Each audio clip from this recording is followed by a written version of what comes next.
Nginibingelele namhlanje ekhaya lamaphupho. Samukele-ke bonke laba abasha abasanda kusijoyina la ekhaya. Uma umusha bakithi siyacela u-subscribe. Bengixolela kade baya-subscribe. Okubalulekile ukuthi kumele ngibagqugquzele nalaba abasha. Namuhla sizokhuluma ngani?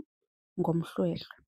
Ngibonile kuma-comment abantu bebesibuza bebuzisisa ukuthi-ke umhlwehlwe-ke wona uma usuwuphupha, ngizosifaka isithombe sawo, ngabe ubike ukuthini? Umhlwehlwe siyawazi-ke, ukufakwa emahlombe uma kuwukuthi hlampe wenzelwa umemulo, kungenzeka ukuthi owenkomo, kungenzeka ukuthi owembuzi. Umhlwehlwe nje uyafana. Uma uphupha-ke umhlwehlwe usemahlombe, kulokho kusho ukuthi-ke wazalwa wembethe wena.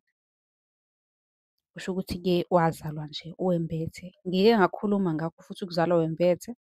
Unga-scroll-a nje, scroll impela kune-video nje ende echaziwe ukuthi uma uzalwa wembethe kusuke kwenzenjani, ubonakala kanjani, zonke lezo zinto.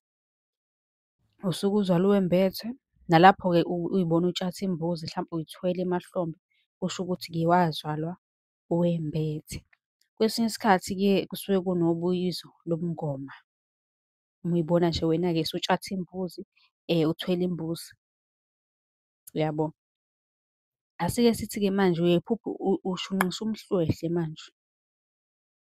Usushunqisa umhlwehlwe ephusheni lokho kusuke ukuthi kubikwa ukuthi-ke kumele wenze umsebenzi, uphahle, ebese-ke ufaka isiphandla ngesikhumba.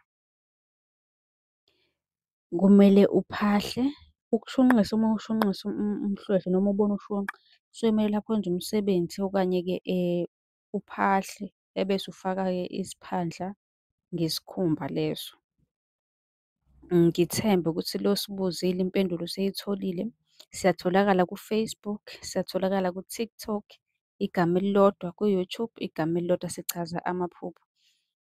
Uku-subscribe-a kwakho-ke lapha ku-YouTube kuzokusiza ukuthi impendulo yakho mase siyiletha ingene kwi-notification yakho ukuthi-ke sesikuphendulekilile ngokushesha.